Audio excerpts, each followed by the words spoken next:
تعالوا اقول لكم حدوته تخوف. بعد اي عزومه كانت بتحصل عندنا في البيت، سواء عيد ميلاد، عزومه مثلا الناس جايه، كانوا دايما بيجيبوا معاهم حلويات او احنا كنا بنجيب حلويات، تورت، جاتوهات، الحاجات دي كلها. طبعا كانت بتتبقى، كانت بتقعد في التلاجة. وكل الناس اللي عندها نفس المشكله اللي عندي هتفهم من قصدي ايه كويس دلوقتي.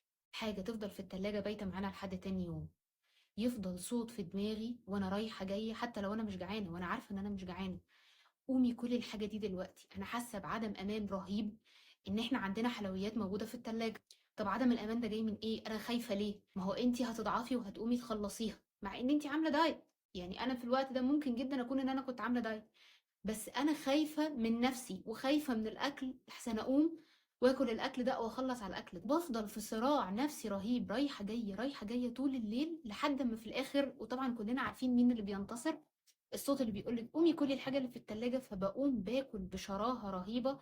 يعني انتوا مش متخيلينها. وبعدها بيحصل لي تأنيب ضمير برضو رهيب، احساس بيبقى شعور وحش قوي. دي حاجة انا لما كبرت اكتشفت ان هي نوع من انواع اضطرابات الطعام. هو ليه انواع كتير قوي، ومش مش مرتبط بوزن معين.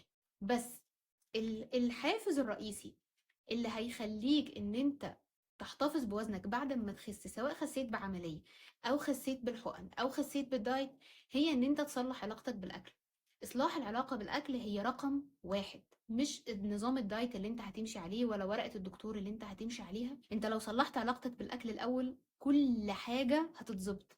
بدليل ان الناس اللي عملت عمليات تكميم او اخدت حقن وبعدها ردت تاني، طب ده كان سببها ايه؟ لان هو ما حلش المشكلة من جذرها. هو ما صلحش علاقته بالاكل الاول، وما مشيش على نظام الحياة، ما قدرش يمشي على نظام الحياة اللي المفروض يتبعه بعد كده علشان يحافظ على الشيب ده.